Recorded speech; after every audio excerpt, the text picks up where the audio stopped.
ನಮಸ್ಕಾರ ಆತ್ಮೇರೆ, ನಾನು ಚಂದ್ರಕಾಂತ್ ಇನಾಮದಾರ್.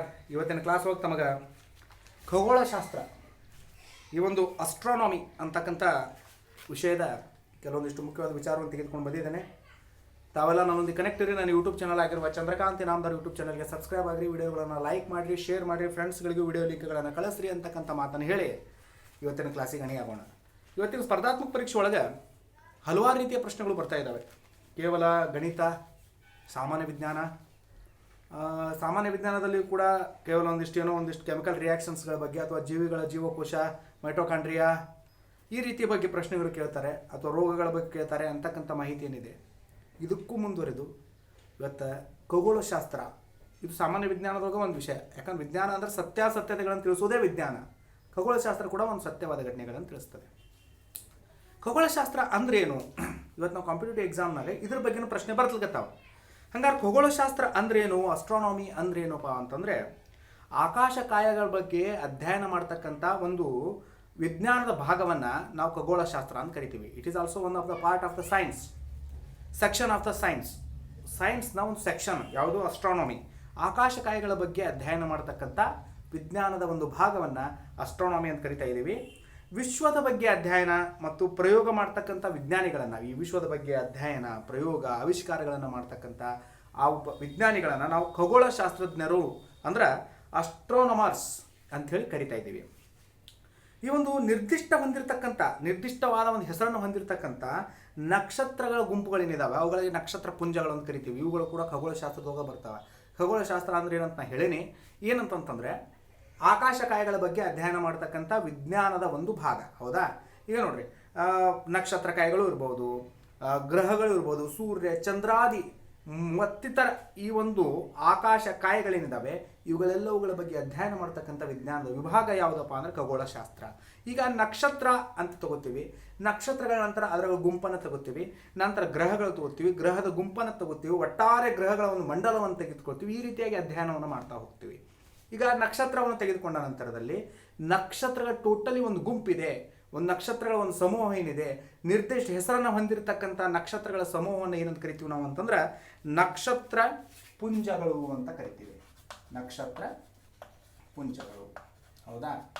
ಏನು ನಕ್ಷತ್ರ ಪುಂಜಗಳು ಅಂತಂತಂದ್ರೆ ಕಾಂಟೆಲೇಷನ್ಸ್ ಅಂತೇನು ಕರಿತೀವಿ. ನಕ್ಷತ್ರ ಪುಂಜಗಳನ್ನು ಕಾಂಟೆಲೇಷನ್ಸ್ ಅಂತ ಹೇಳಿ ಕರಿತಾ ಇದ್ದೀವಿ. ಹೌದಾ?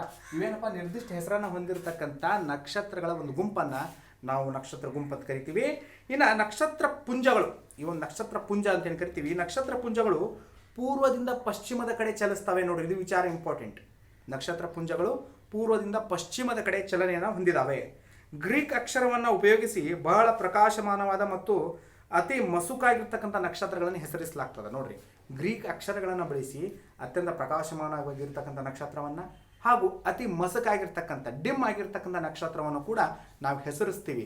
ಯಾವ ಅಕ್ಷರದ ಸಹಾಯದಿಂದ? ಗ್ರೀಕ್ ಅಕ್ಷರದ ಸಹಾಯದಿಂದ.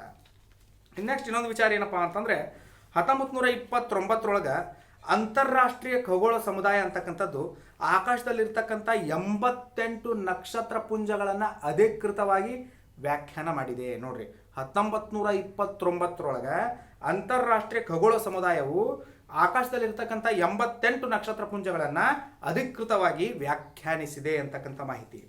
ಇನ್ನು ನಕ್ಷತ್ರ ಪುಂಜದಲ್ಲಿರ್ತಕ್ಕಂಥ ಅತ್ಯಂತ ಪ್ರಕಾಶಮಾನವಾಗಿರ್ತಕ್ಕಂಥ ನಕ್ಷತ್ರವನ್ನು ನಾವೇನು ಕರಿತೀವಿ ಅಂದರೆ ಅಲ್ಫಾ ಸ್ಟಾರ್ ಅಂತ ಕರಿತೀವಿ. ಅಲ್ಫಾ ಸ್ಟಾರ್ ಅಂದರೆ ನಕ್ಷತ್ರ ಪುಂಜದಲ್ಲಿಯೇ ಅತ್ಯಂತ ಪ್ರಕಾಶಮಾನವಾಗಿರ್ತಕ್ಕಂಥ ನಕ್ಷತ್ರ. ಇದರ ನಂತರದ 2ನೇ ನಂಬರ್, ಅದರ ನಂತರದ ಸ್ಥಾನವನ್ನು ಏನು ಹೊಂದಿರ್ತದಲ್ಲ ಆ ನಕ್ಷತ್ರ, ಅದನ್ನು ಬೀಟಾ ಸ್ಟಾರ್ ಅಂತ ಕರಿತೀವಿ. Alpha star, beta star. Alpha star ಅಂದ್ರೇನು? ನಕ್ಷತ್ರ ಪುಂಜದಲ್ಲಿಯೇ ಅತ್ಯಂತ ಪ್ರಕಾಶಮಾನವಾಗಿರ್ತಕ್ಕಂಥ ನಕ್ಷತ್ರವನ್ನು ನಾವು ಅಲ್ಫಾ ಸ್ಟಾರ್ ಅಂತ ಕರಿತೀವಿ. ಅದರ ನಂತರದ ನಕ್ಷತ್ರವನ್ನು ನಾವು ಬೀಟಾ ಸ್ಟಾರ್ ಅಂತ ಹೇಳಿ ಕರಿತಾ ಇದ್ದೀವಿ. ಇನ್ನೊಂದು ವಿಷಯವನ್ನು ನಾವು ಹೇಳ್ಬೇಕು. ನಾವು ದಿನಪ್ರತಿ ರಾತ್ರಿ ನಾವು ಒಂದು ಆಕಾಶವನ್ನು ನೋಡಿದಾಗ ನಮಗೆ 7 ನಕ್ಷತ್ರಗಳ ಒಂದು ಗುಂಪು ಕಾಣ್ತದೆ, ಸಪ್ತರ್ಷಿ ಮಂಡಳ ಅಂಥೇಳಿ. ಈ ಒಂದು ಸಪ್ತರ್ಷಿ ಅಂತೇಳಿ ಭಾರತದಾಗ ಏನು ಕರಿತೀವಲ್ಲ, ಈ ಒಂದು ನಕ್ಷತ್ರದ ಗುಂಪು ಸಪ್ತರ್ಷಿ ಅಂತಕ್ಕಂಥದ್ದು, ಈ ನಕ್ಷತ್ರದನ್ನು ಲ್ಯಾಟಿನ್ ಒಳಗೆ ಉರ್ಸಾ ಮೇಜರ್ ಅಂತ ಕರೀತಾರೆ. ಅಂದರೆ ಉರ್ಸಾ ಮೇಜರ್ ಅಂತಂದರೆ ಗ್ರೇಟ್ ಬಿಯರ್ ಅಂದರೆ ದೊಡ್ಡ ಕರಡಿ ಅಂತೇಳಿ ಕರೀತಾರೆ. ಅದ್ರಾಗ 7 ಅತ್ಯಂತ ಪ್ರಕಾಶಮಾನವಾಗಿರ್ತಕ್ಕಂಥ ನಕ್ಷತ್ರಗಳನ್ನು ಉಂಟು ಮಾಡುವ ವಿನ್ಯಾಸವನ್ನು ಅಮೇರಿಕಾದ ಕೆನಡಾದಲ್ಲಿ ಬಿಗ್ ಡಿಪ್ಪರ್ ಅಂತ ಹೇಳಿ ಕರೀತಾರೆ, ಮತ್ತು ಇಂಗ್ಲೆಂಡಿನ ಐರ್ಲೆಂಡ್ ಒಳಗೆ ಪ್ಲೋ ಅಂತ ಕರೀತಾರೆ. ನೋಡ್ರಿ, ಇಂಗ್ಲೆಂಡಿನ ಐರ್ಲೆಂಡ್ ಒಳಗೆ ಪ್ಲೋ ಅಂತ ಕರೀತಾರೆ, ಅಮೇರಿಕಾದ ಕೆನಡಾದಾಗ ಬಿಗ್ ಡಿಪ್ಪರ್ ಅಂತ ಕರೀತಾರೆ. 7 ಅತ್ಯಂತ ಪ್ರಕಾಶಮಾನವಾಗಿರ್ತಕ್ಕಂಥ ಇವು ನಕ್ಷತ್ರ ಗುಂಪನ್ನು ಲ್ಯಾಟಿನ್ನಲ್ಲಿ ಉರ್ಸಾ ಮೇಜರ್ ಅಂತಂದ್ರೆ ದೊಡ್ಡ ಕರಡಿ ಅಂತ ಕರೀತಾರೆ. ಹಾಗೆ ಭಾರತದಾಗ ಸಪ್ತರ್ಷಿ ಅಂತ ಕರೀತಾರೆ. ನೋಡ್ರಿ ಎಷ್ಟೆಲ್ಲ ಹೆಸರುಗಳಿದ್ದಾವೆ, ಅದು ವಿಶೇಷವಾಗಿರ್ತಕ್ಕಂಥದ್ದು. ಈಗ 7 ನಕ್ಷತ್ರಗಳು ಏನಿದಾವೆ ಅವು ಅತ್ಯಂತ ಪ್ರಕಾಶಮಾನವಾಗಿರ್ತಕ್ಕಂಥ ನಕ್ಷತ್ರಗಳು. ಇಂಗ್ಲೆಂಡ್ ಹೋಗಿ ಏನಂತ ಕರೀತಾರೆ ಅಂತಂದ್ರೆ ಫ್ಲೋ ಅಂತ ಕರೀತಾರೆ. ಅಮೆರಿಕ ಕೆನಡಾದಾಗ ಏನಂತ ಕರೀತಾರೆ, ಬಿಗ್ ಡಿಪ್ಪರ್ ಅಂತ ಕರೀತಾರೆ. ಹಾಗೆ ಭಾರತದಾಗ ಸಪ್ತರ್ಷಿ ಅಂತ ಕರೀತಾರೆ. ಲ್ಯಾಟಿನ್ ಒಳಗೆ ಉರ್ಸಾ ಮೇಜರ್ ಅಂತ ಕರೀತಾರೆ, ಅಂದ್ರೆ ದೊಡ್ಡ ಕರಡಿ, ಗ್ರೇಟ್ ಬಿಯರ್ ಅಂತ ಹೇಳಿ ಕರೀತಾರೆ. ಇವೆಲ್ಲಗಳು ಏನಪ್ಪ ಅಂತಂದ್ರೆ ಭೂಮಿಯು ಭ್ರಮಿಸುವುದರಿಂದ, ಅದೇ ಸ್ಥಾನದಲ್ಲಿ ನಕ್ಷತ್ರಗಳು ಗೋಚರಿಸುವುದರಿಂದ ಇದನ್ನ ಸ್ಟಾರ್ ಡೇ ಅಂದ್ರೆ ತಾರಾ ದಿನ ಅಂತ ಕೂಡ ಕರೀತಾರೆ. ನೋಡ್ರಿ, ಭೂಮಿ ಭ್ರಮಿಸ್ತಿರ್ತದೆ, ಭ್ರಮವನ್ನು ಹೊಂದಿದೆ, ಭೂಮಿ ಭ್ರಮಣೆಯನ್ನು ಹೊಂದಿದೆ. ಆದ್ದರಿಂದಾಗಿ ಆ ನಕ್ಷತ್ರಗಳು ಗೋಚರಿಸುವ ಆ ನಕ್ಷತ್ರಗಳು ಇದ್ದಲ್ಲೇ ಗೋಚರಿಸ್ತಾವ, ನಮಗೆ ಅದ ಸ್ಥಾನದಾಗ ಗೋಚರಿಸ್ತಾವ ನಕ್ಷತ್ರಗಳು. ಆದ್ದರಿಂದ ಅದನ್ನು ತಾರಾ ದಿನ, ಸ್ಟಾರ್ ಡೇ ಅಂತ ಏನು ಮಾಡ್ತೀವಿ ನಾವು ಕರಿತಾ ಇದ್ದೀವಿ. ಹೌದಾ? ನೆಕ್ಸ್ಟ್ ಇನ್ನು ಇದು ಮೊದಲಿಗೆ ನೋಡಿದ್ವಿ ಯಾವ ಮೇಜರಪ್ಪ, ಅದು ಉರ್ಸಾ ಮೇಜರ್ ಅಂತ ಹೇಳಿ ನಾವು ನೋಡಿದ್ವಿ. ಉರ್ಸಾ ಮೇಜರ್ ಅಂತಂದ್ರೆ ದೊಡ್ಡ ಕರಡಿ. ಇನ್ನೊಂದು ಬರ್ತದೆ ಉರ್ಸಾ ಮೈನರ್ ಅಂತ ಹೇಳಿ. ಉರ್ಸಾ ಮೈನರ್ ಅಂತ ಇದು ಕೂಡ ಲ್ಯಾಟಿನ್ ಪದ. ಉರ್ಸಾ ಮೈನರ್ ಅಂದ್ರೆ ಸ್ಮಾಲ್ ಬಿಯರ್, ಚಿಕ್ಕ ಕರಡಿ ಅಂತೇಳಿ.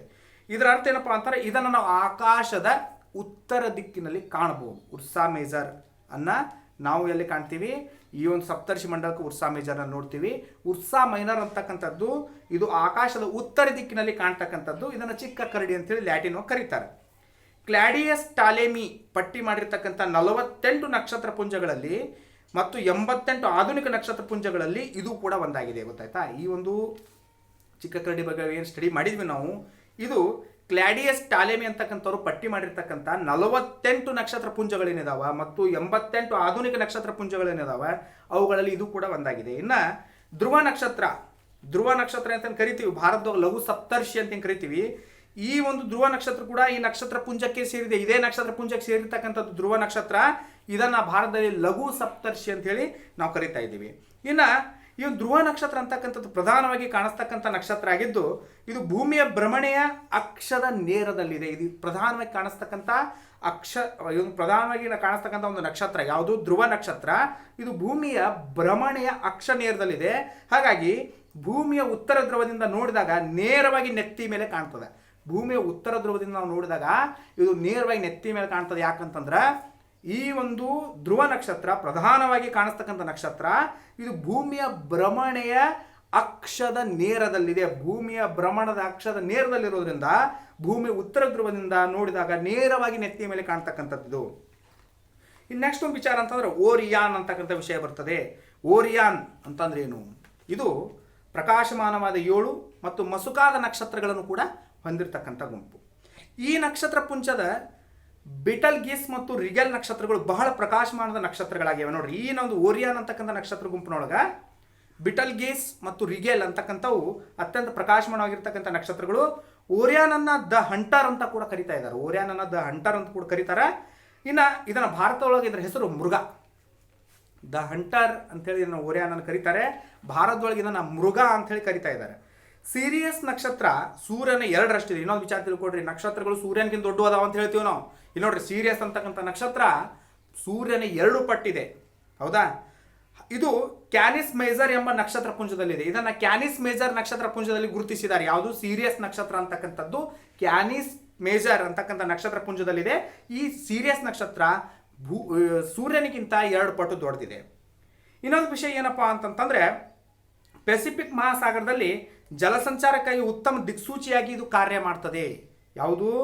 ಈ ಒಂದು ಓರಿಯಾನ್ ಅಂತಕ್ಕಂಥ ನಕ್ಷತ್ರ ಗುಂಪಿನಲ್ಲಿ ಬಿಟಲಸ್ ರಿಗಲ್ ಅಂತಕ್ಕಂಥ ನಕ್ಷತ್ರಗಳು ಹೆಂಗೆ ಪ್ರಕಾಶಮಾನಿಗಿದಾವ, ಅದೇ ರೀತಿಯಾಗಿ ಸೀರಿಯಸ್ ನಕ್ಷತ್ರ ಪುಂಜ ಏನಿದೆ ಸೂರ್ಯನಿಗಿಂತ 2 ಪಟ್ಟು ದೊಡ್ಡದದ. ಇದು ಕ್ಯಾನಿಸ್ ಮೇಜರ್ ಅಂತಕ್ಕಂಥ ನಕ್ಷತ್ರ ಪುಂಜದೊಳಗಿದೆ. ಇದನ್ನ ನಾವೇನು ಮಾಡ್ತೀವಪ್ಪ ಅಂದ್ರೆ ಪೆಸಿಫಿಕ್ ಮಹಾಸಾಗರದ ಜಲಸಂಚಾರಕ್ಕಾಗಿ ಉತ್ತಮ ದಿಕ್ಸೂಚಿಯಾಗಿ ಇದನ್ನ ಬಳಕೆ ಮಾಡ್ತಾ ಇದ್ದಾರೆ. ಇನ್ನು ಸೂರ್ಯ ಒಂದು ಪಥದಲ್ಲಿ ಚಲಿಸುವಂತೆ ಕಾಣ್ತದೆ. ಸೂರ್ಯ ಒಂದೇ ಪಥದಲ್ಲಿ ಚಲಿಸಲಿಕತ್ತಾನೆ ಅನ್ನೋ ಕಾಣ್ತದೆ. ಈ ಪಥವನ್ನು ರಾಶಿ ನಕ್ಷತ್ರ ಪಥ ಅಂತೇಳಿ ಕರಿತಾ ಇದ್ದೀವಿ.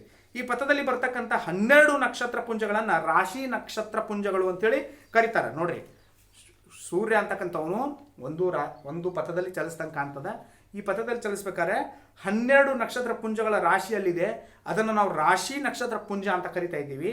ಅವು ಯಾವಪ್ಪ ಅಂತಂದ್ರೆ ಮೇಷ, ವೃಷಭ, ಮಿಥುನ, ಕಟಕ, ಸಿಂಹ, ಕನ್ಯಾ, ತುಲಾ, ವೃಶ್ಚಿಕ, ಧನು, ಮಕರ, ಕುಂಭ, ಮೀನ. 12 ರಾಶಿಗಳಂತ ಏನು ಹೇಳ್ತೀವಿ, ರಾಶಿಯ ನಕ್ಷತ್ರಗಳಿಂದ ಅವಾಗಿದ್ದಾವೆ. ಇದು ಎಲ್ಲಿಪ್ಪ, ಸೂರ್ಯನ ಪಥದ ಆಧಾರದ ಮೇಲೆ ಇವುಗಳನ್ನು ನಾವು ಇಲ್ಲಿ ಗುರುತಿಸ್ತಾ ಇದ್ದೀವಿ. 12 ನಕ್ಷತ್ರ ಪುಂಜಗಳಿದ್ದಾವೆ. 12 ನಕ್ಷತ್ರ ಪುಂಜಗಳು ಯಾವಪ್ಪ ಅಂತ ಅನ್ನೋದನ್ನು ನಾವು ಇಲ್ಲಿ ನೋಡಿದ್ದೀವಿ. 12 ನಕ್ಷತ್ರ ಪುಂಜಗಳನ್ನು ಗಮನಿಸಿದಾಗ ನಮಗೆ ಎಲ್ಲ ವಿಷಯ ಗೊತ್ತಾಯಿತು. ನೋಡಿರಿ, ಇದು ಖಗೋಳಶಾಸ್ತ್ರದಲ್ಲಿ ಮುಖ್ಯವಾಗಿ ಕೆಲವೊಂದಿಷ್ಟು ವಿಚಾರವನ್ನು ಇವತ್ತಿನ ಕ್ಲಾಸ್ನಲ್ಲಿ ತೆಗೆದುಕೊಂಡು ಬಂದಿದ್ದೇನೆ. ನಾಳೆ ಕ್ಲಾಸ್ನಲ್ಲಿ ಮತ್ತಿತರ ವಿಚಾರಗಳನ್ನು, ಮುಖ್ಯವಾಗಿ ನಕ್ಷತ್ರಗಳ ಬಗ್ಗೆ ಇನ್ನೊಂದಿಷ್ಟು ವಿಚಾರಗಳನ್ನು ನಾವು ತೆಗೆದುಕೊಂಡು ಬರ್ತೇನೆ. ಕಾಂಪಿಟೇಟಿವ್ ಎಕ್ಸಾಮ್ಸ್ಗೆ ಬಹಳ ಮುಖ್ಯವಾಗಿರ್ತಕ್ಕಂಥ ವಿಷಯಗಳು.